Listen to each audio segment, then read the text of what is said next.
2026 is going to be an awesome year. We got some pretty cool stuff coming up. First off, we got Foundations of Recovery. This is our flagship program. We're starting it in January. This is for anyone, man, woman, or couple who wants to come and reclaim their heart from shame, trauma, and betrayal. We start off with an education on all sorts of principles, give you the common language. We feed you from a fire hose in terms of all things recovery. It is such a great start to recovery. And we get at the roots of things, Tyler. This isn't like any other program. Like, this is our healing journey in process, and Foundations is where we begin. If you look at the value that you're getting there to kick off a good recovery with all of the right education, all of the right language, and a team to get you started while also being directed by Brannon and myself through the whole process, what a deal. So if you're interested, if you're struggling, if you've been wanting to do something for a long time, jump into this. This only comes around every so often, and we would love to have you there. Click the link in the description to sign up for it. And to make it even sweeter, we're also including a raffle for a free pass to the Radiant Dawn retreat. Anyone who signs up for Foundations will be added to the raffle for that free Radiant Dawn pass. If you're a man and you sign up for Foundations, your name still gets entered, and you can give that pass away if you win it to any woman that you want to. So what you're saying, Tyler, is if you sign up and participate in Foundations, you could possibly go to Radiant Dawn for free?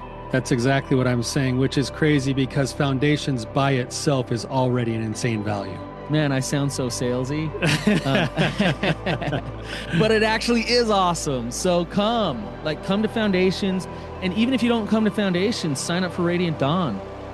It's beyond therapy, the best healing experiences that you can have. Click the link below and come join us. What's holding you back from motivation? Welcome to the Therapy Brothers podcast. I'm Brannon. I'm Tyler. We're brothers. We're therapists. And we know recovery. Bring your stories, your questions, your successes with real recovery.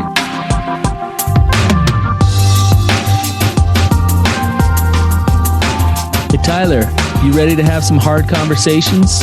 Let's do it. Let the Therapy Brothers podcast begin. What's up, Tyler? Brannon, what's going on, man? We're doing it again. Here we are. Again, I'm running a little bit late today, so that's my bad. We're on episode like 405 or something, and we on YouTube we got 499 subscribers. So who's going to be the 500th subscriber? Yeah. Like, this is a big deal. We just moved over to YouTube a few weeks ago. Like, don't you want to be the 500th subscriber? This is your chance to be the 500th subscriber. You could be it. That would be amazing to be that. I can't be it because, I'm a host, but I would if I could. I think you've already subscribed to your own show. Actually, I think I have. So, yeah. So that means we need like 3 more because I don't count and you don't count. Yeah, exactly. We got to get to like 502. So, yeah. So anyways, Tyler, we could use some good guests, right? Yeah, we love having you come on the show. You can go to therapybrothers.org and sign up to become a guest on the show. We do have a guest today we're excited about. We love it when we get guests. We love talking to real people about real problems. So yeah, if you'd like to come on the show, therapybrothers.org, and then just hit the button that right when you on the homepage to ask a question. Then it'll ask you to either submit a question or to sign up to come on the show. We try to get to submitted questions. We don't get there as often as we do to people who just sign up on the show. So just sign up and come talk with us. Yeah, and we don't shy away from any topic, and we love all questions. So if you want to talk parenting, you want to talk addiction, you want to talk relationships, you want to talk the philosophies of life and what it's all about, come on, let's do this. Yeah. So I'd love to talk to you. So therapybrothers.org. Go there and you can sign up to be a guest. Yeah. So speaking of guests, Brannon, we have Tim with us today. You and I both know Tim a little bit, love him, but we're happy to have you on, Tim. So welcome to the show. Thank you. I'm excited to be here. If you want to give a little background, tell us what's going on with you. So it's been about 6 months since we've seen you. fill us in. Tell us what's happening, what you're struggling with, and ask any questions that you have. Yeah. So my name's Tim. I been in recovery since been pursuing recovery since 2019. So it's been a good while, and went to the Rising Sun conference men's retreat about 6 months ago, where I met you guys. And I felt like that was a really big step for me. Things were going really well. Started to take a lot of healthy steps, and recently it feels a bit like it's come crashing down. I feel like I kind of lost motivation or got burnt out. Just like I was going to 3 different groups, um, and just have really fallen off with that. Kind of dread going sometimes. I was training for a marathon. I was super motivated in that, and then like the last 2 months before the marathon, which was actually last Sunday, I completed it. Praise God. You did the marathon. Good man. Good Way job. to go, dude. Did the marathon, but I only got up to like 15 miles in my training, and I didn't train for like the 2 months before the marathon. So That's called tapering, T. That's called tapering, Tim. But I'm really glad to not be running anymore. But I feel like it was like a huge driving factor in my life of like something I was running towards, and now I feel like I'm floating in the void, and I need something to get me going again. When you say you're floating in the void, Tim, can you talk a little bit about like the difference in what you were feeling maybe 4 or 6 months ago versus now, and then what the outcomes in your life are and how they're different? Yeah. I mean, I think that's a pretty hard question for me, and I think like it's a good question because I think that's kind of where the answer lies. I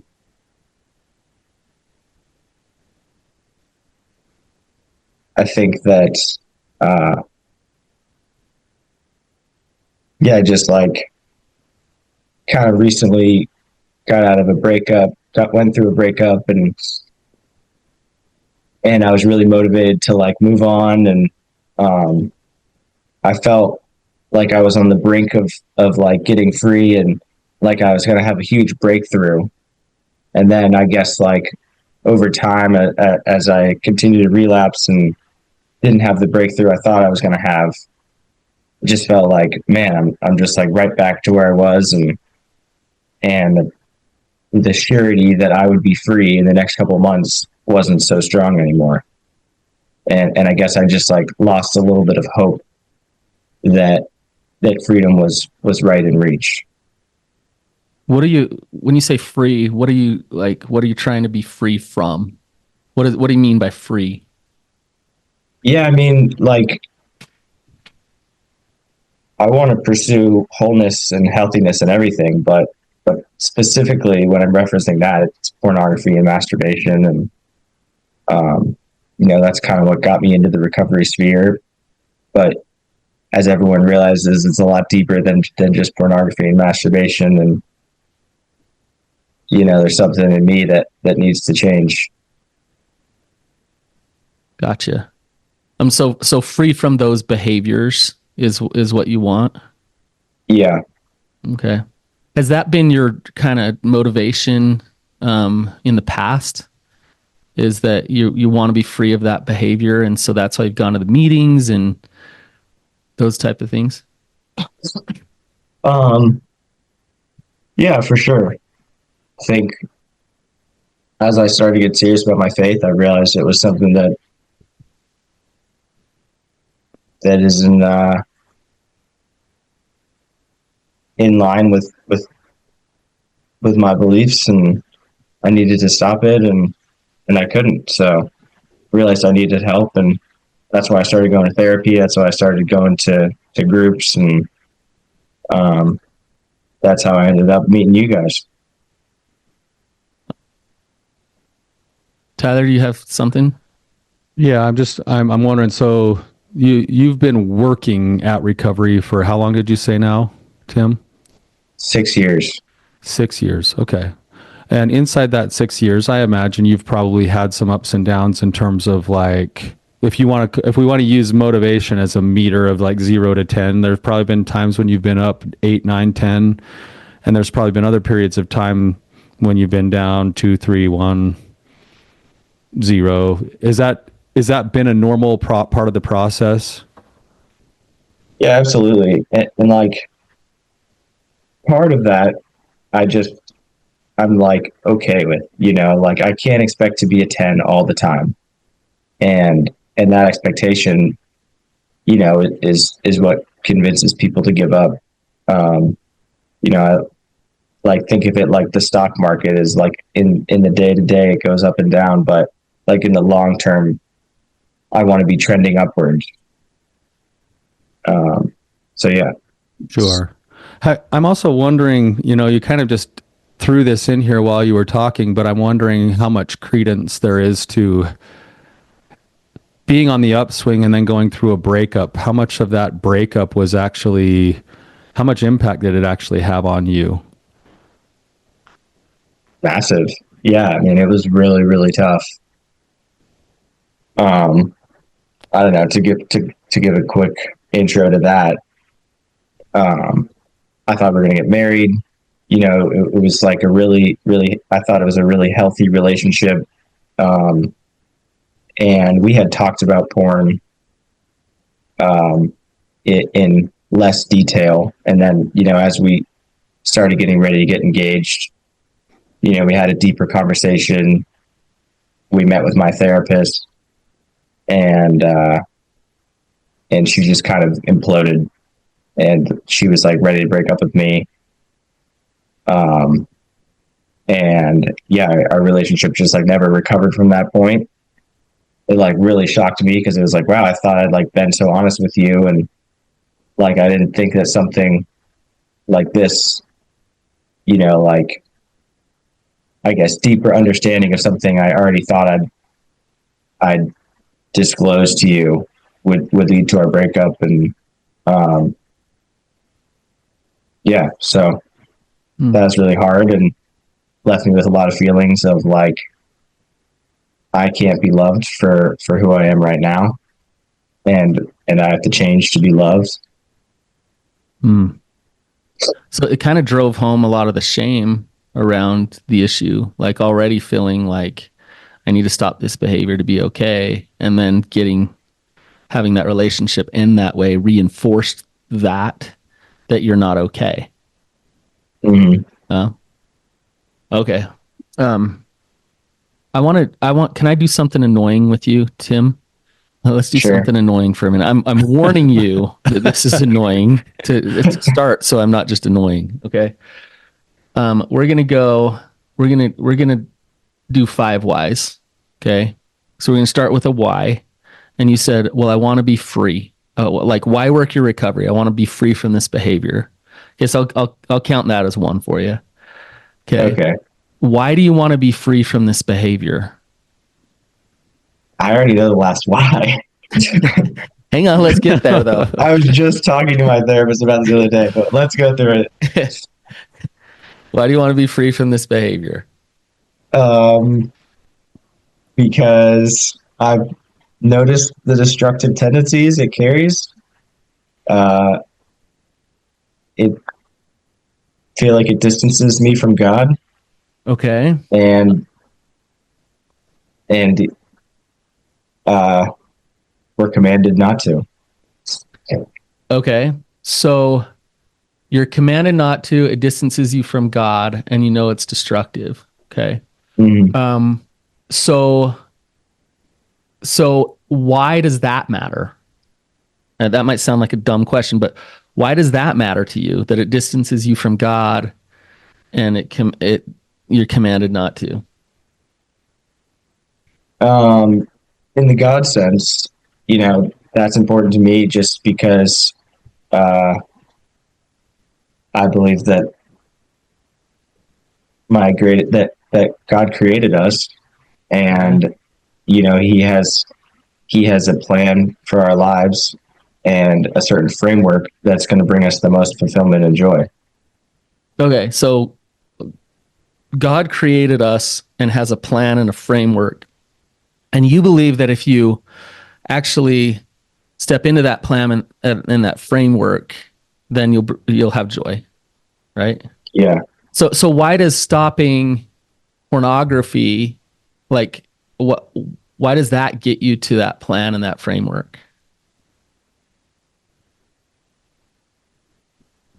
Why does that get me to that plan and that framework? It doesn't completely. Okay. But do you really believe that? Like, can you be looking at porn and masturbating and still be connected to God and living in your purpose? In the moment, or like either? Yeah. I mean, I definitely think I'm connected to God all the time. So then why quit the porn? Because it, well, back to the destructive tendencies, and then like, it's a spectrum, right? I'm not like disconnected from God, but I might feel less connected to God. I feel like when I'm numb, then I'm not connecting with God in ways when I'm not numb. Tim, I'm wondering, I don't know how many whys we're on right now, but tell me, you said the last why. Like, have we gotten there? What is the last why?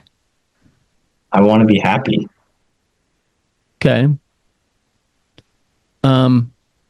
You want to be happy, and in order to be happy, you need to stop that behavior. I hope. I don't really know. That's the problem. Tyler's told this story many times on the podcast, and I don't want to steal the story from Tyler, and he can tell it again, but he tells a story about how the closest he's ever felt to God is right after like major stuff and bad acting out and things like that. How does what? That kind of flies in the face of your theory a little bit here, Tim. Do you see it? Like, I need to earn it. I need to be good enough. I need to be righteous enough in order to be in my purpose, in order to be connected to God, in order to be lovable by a woman. Like, yeah, that does not sound very motivating. It's like, oh, I better force myself to be good enough and prove myself. Ask anybody who's ever been on a diet and is like, hey, I'm going to force myself not to eat the sugar so that I lose the weight. What do they eventually do? They eat sugar again. They eat the sugar because underneath all of it, they're still living in this state of shame, self-deprecation, and constantly failing. I failed again. See, there's more proof that I'm not okay. More proof that I'm not okay. So it's really hard to sustain long term with that philosophy underneath. It's a shame. It's a shame cycle that's about force and control, which just produces more shame. And you can get motivated for a while, and then all of a sudden, you're right, kind of where you're at now, Tim, where it's like, well, I'm done doing that. So, Tyler, I brought you up. Any thoughts on? No, yeah, I like where you're going, and it's weird because I see some dialectics in this where what I think you're saying, Tim, is interesting because in I want to be happy, that still has more discussion to be had. Then is like what kind of happy and what is happy.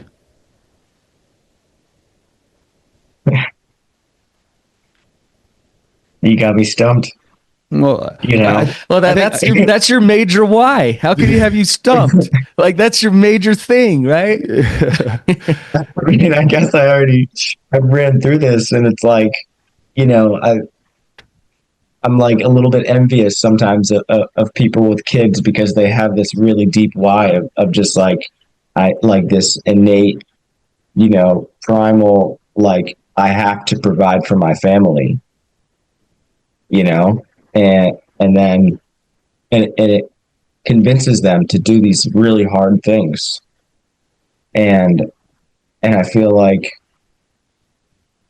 I can make like hard decisions in the short term and the medium term, but when it comes to like really having the deep drive to do these long term hard things, it's just like, who am I doing this for other than myself? And if it's not making me happy right now, then why am I doing it? And then I just give up, you know? I that's what I'm hearing in you, Tim, and this is where I think Brannon's going is that there's nothing wrong with doing your best to be your best self. In fact, I think that's part of what happiness is and success is. Brannon's looking at it though, and it's almost like we could see, like, just see you, like, because we saw you snapshot. I think at the retreat, you actually left on your free time to go for a run because you were so dedicated to your marathon at the time. Yeah. Right. I think I remember watching you leave the house to go for a jog or something because you were so committed to it. Right. But I hope our listeners can hear this. There's two different energies between the two places you're talking about. Where the first energy was when you were in that state of motivation, that energy was a place of already knowing who you were and what you were capable of and being committed to whatever that cause was. And the second energy, and this makes total sense to me, you know, we talk about like all the different things that lead to relapse blasts, like bored, lonely, hungry, angry, stressed, tired. You know, the one thing that's the biggest factor for relapse in my practice, bigger than any of those, rejected. And all of a sudden there's this place where you think you're doing everything right, and you have this woman that you think is coming along with you on the path that you are towards doing everything right, and all of a sudden she backs out on you in the midst of what you think is doing the right thing, and you had a massive relapse, not into like porn and masturbation. That was, the porn and masturbation was the result of the relapse into deep shame, deep rejection, loss of like what actual happiness is. You know, I'm looking at like we can all define, and the reason I'm asking you is you have to define this for yourself, but like what is happiness and what is success? And you know who John Wooden is? Mm-hmm. John Wooden's like, he's probably the most famous college basketball coach ever. He coached UCLA, won a ton of championships. He has all these, he was, you know, a professional speaker afterwards. His definition of success is the peace of mind, which is a direct result of self-satisfaction in knowing that you did your best to become the best that you're capable of becoming. Now, listen to that definition. He didn't say the peace of mind in knowing that you are the best, the peace of mind in having arrived at the top of the mountain, the peace of mind, which is a direct result of self-satisfaction in knowing that you did your best to become your best that you're capable of. So this is where the dialectic of what Brennan's talking about is if I'm engaged in doing all of these things so that I'm lovable, I'm already losing. If you're kind of proving that you're unlovable. Right. Whereas if I somehow find the satisfaction, the happiness comes in knowing that I've committed to a cause and done my best, then the outcomes don't even matter because it's knowing that I've done my best that produces the satisfaction. And the weird thing is that actually then starts to produce the results that we want. But it's coming from an internal energy source. And that's what I think, man, we're talking about motivation. I think motivation is tied to this, but man, I think part of the climb out into your motivation, Tim, is a real assessment of like your shame and how do we get you out of your shame?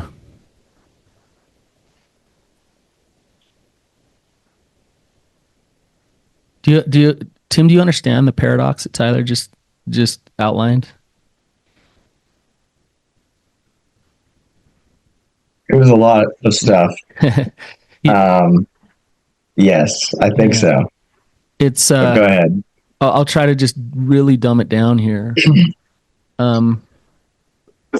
If I try, it's the be do have thing. If I try to do things to prove to myself that I'm okay, I might find some success. I might do some things, and then it's like, wow, I'm sober or whatever.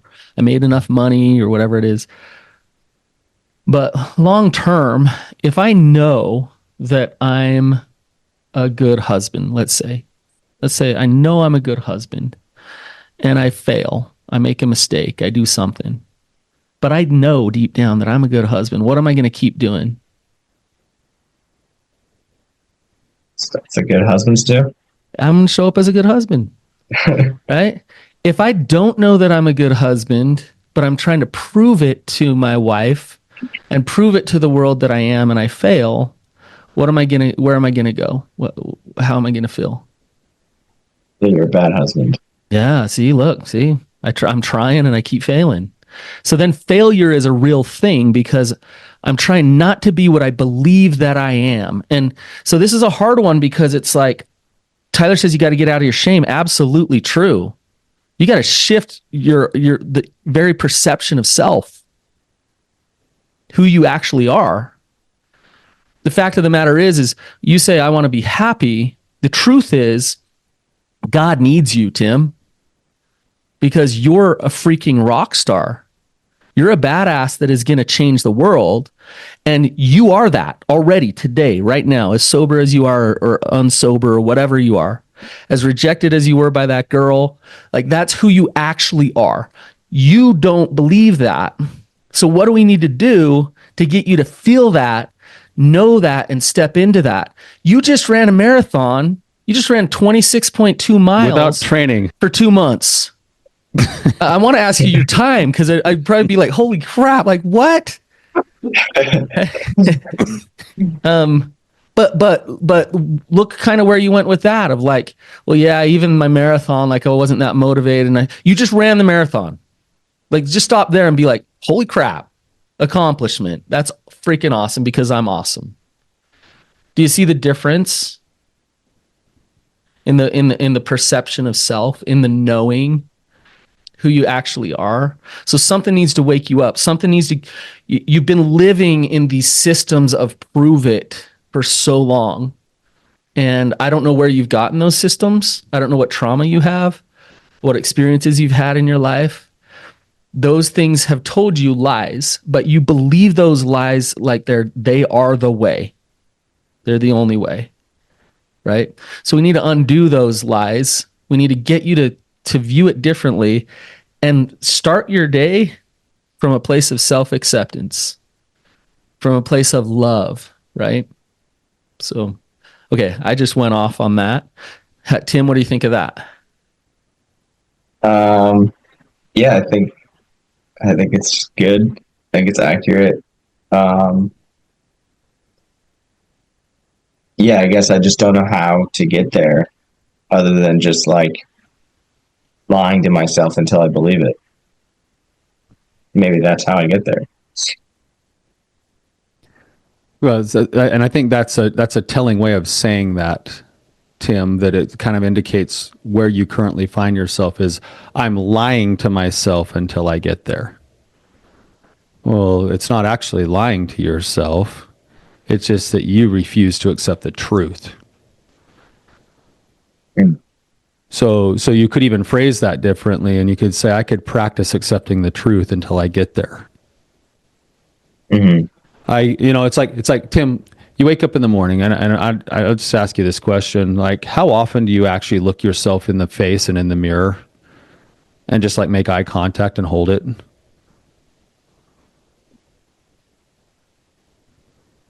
I don't know. I used to do it a lot. I used to have a whole morning mantra, and maybe that's part of the shift is that I quit doing that. Well, or maybe the shift happened so you quit doing it. Mm-hmm. Maybe you got the wind knocked out of you emotionally, and so you decided to let it all go because you decided to believe the old lies again that you worked so hard not to believe over the last 6 years. And that's the truth is I would bet that there have been periods of time, and it's probably directly connected to the motivation we're talking about, where you could look yourself in the mirror and you would either look yourself in the mirror and see yourself as a really good guy who's working on some problems, or you're going to see yourself as a guy who can't be trusted, who sometimes gets it right once in a while. And I would bet right now you're living most of your life in the second energy. But I would bet there have been times in your life when you've been operating from that first energy. How Tim- did you go get ahead. there?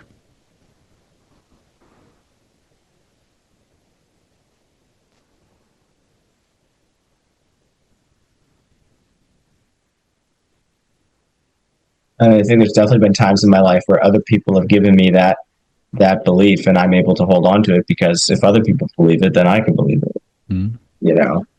But then, as soon as that approval falls through, then there's nothing backing me up anymore. Um, Tim, do you believe in Jesus? yeah, Then why are you trying to atone for your own sins? And another question I have is whose way is force and control in order to be good enough? Is that Jesus? can you say that question again? Does Jesus use force and control so that you can be good enough? Is that his way? No, What's Jesus's way? forgiveness and sacrifice Yeah. Well, why did he sacrifice? because he cares so deeply for us. Yeah, because to give you unconditional grace and love, so that you can fall there again and again and again, and hand that to him, and stop trying to be perfect and good enough yourself. And you find peace there. You find love there.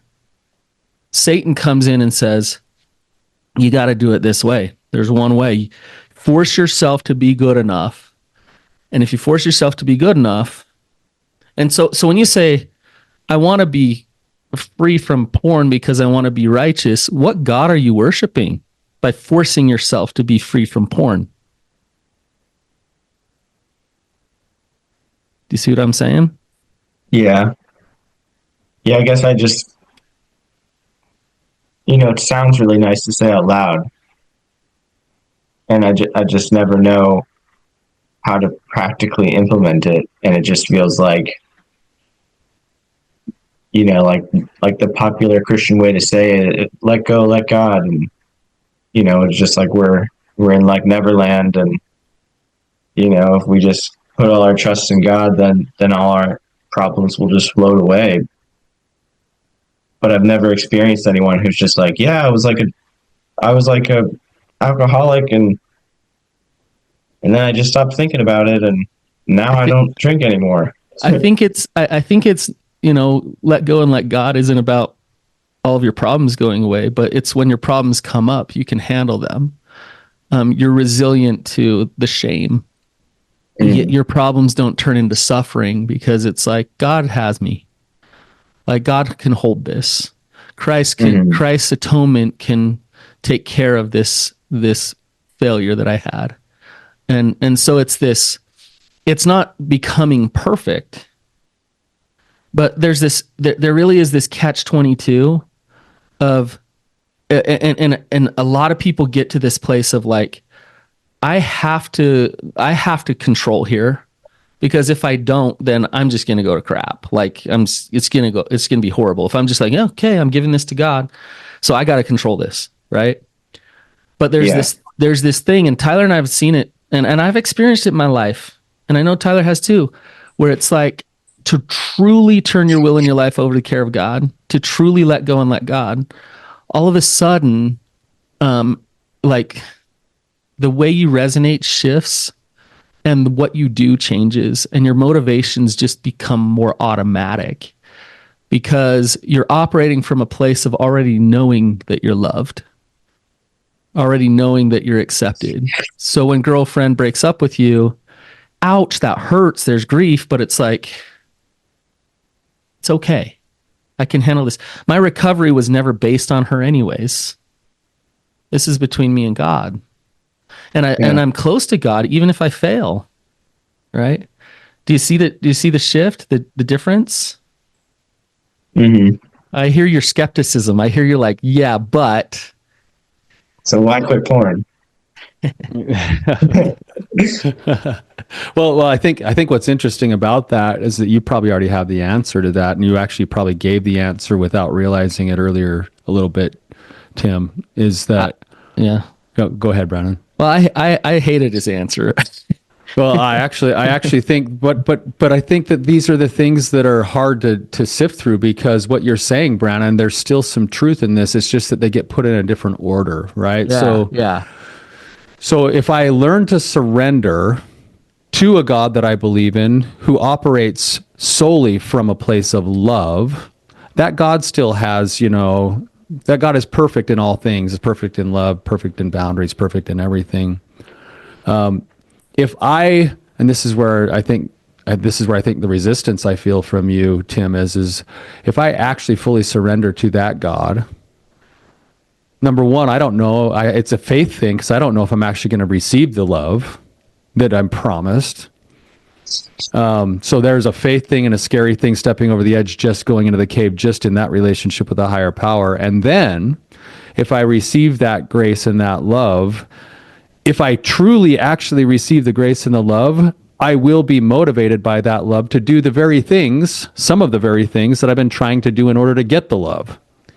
But it'll be coming from an inside out kind of a place. I will wake up in the morning and go, man, I already know that I'm loved. And then all of a sudden, I'm going to make a choice not to go look out porn or masturbate, because the love that I feel makes me want to not pursue those decisions. And so that's the hard part, is the continued faith of wrestling with a higher power and surrendering. And this is what I think Brandon's getting at for you, Tim, surrendering the need to control your worthiness, the need to control your value as a human being, the need to control your lovableness. If you could surrender that on a regular basis, there will probably be a period of time where there'll be this void, this emptiness, this darkness, whatever. But Brannon and I both are convicted that there will also be, from a Christian perspective, there will be the Savior there, willing and ready to receive you as soon as you'll allow that reception.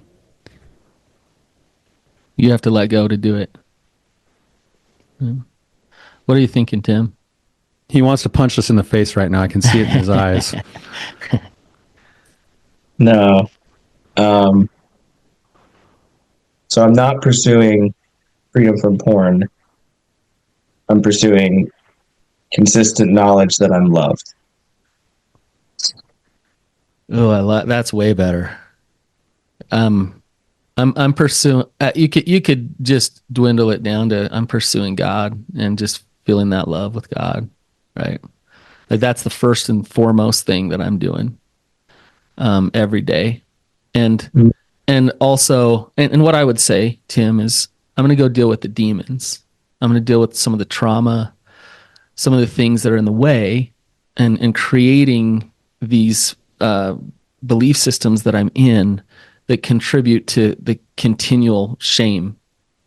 So I'm going to go deal with those demons, and I'm going to let them off the hook, and then I'm going to step into just knowing that I'm loved, and then we'll see where things go from there.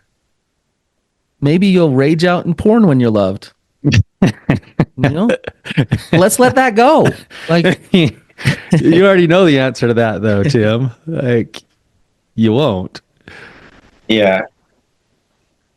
Something I picked up when I was running, I used to listen to on the Nike Run Club app, they have like guided runs. And he would always say, like, if you could have done better, then you would have. If you could have, then you would have. Ooh, So there's no reason to live in the should have, because yeah, whether it's people always say when they relapse, like, I didn't put up much of a fight. And that's just like a lie from the enemy, because if you could have, then you would have.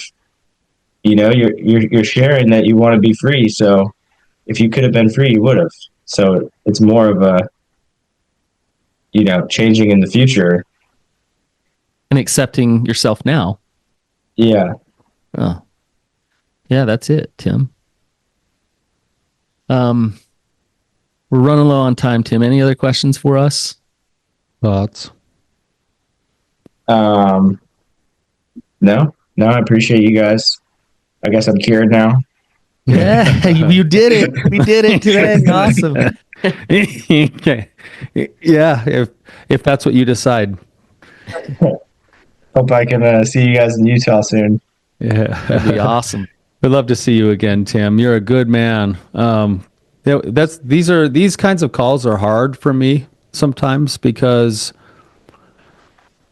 we get to talk to people who are just genuinely good-hearted people, and that comes off of you, Tim. You got a good heart, you got a good soul, you got a desire to do good things, and the reason why the calls are hard is because both Brannon and I could spend the next hour trying to convince you how amazing you are, and unfortunately, you're the one standing at the prison cell door with the key, and it just feels sad to me that you can't embrace all of the goodness that just naturally oozes from you. So I want to, But you can. but I think you can, and that's where I think the belief system is. Like when again, it was really stark to me when you're like, I guess I just lie to myself. No, I guess I do what Brannon did, and I actually go into that belief and ask, where did that form, and why does that feel true, and does it have to be true? And maybe that is the actual lie, and maybe I need reinforcement of something that's new, something that's true, something that would lead me to want to do the things because I knew I was loved, rather than need to do those things in order to be loved. Nobody likes being chased by their value. Everyone performs better when they already know their value.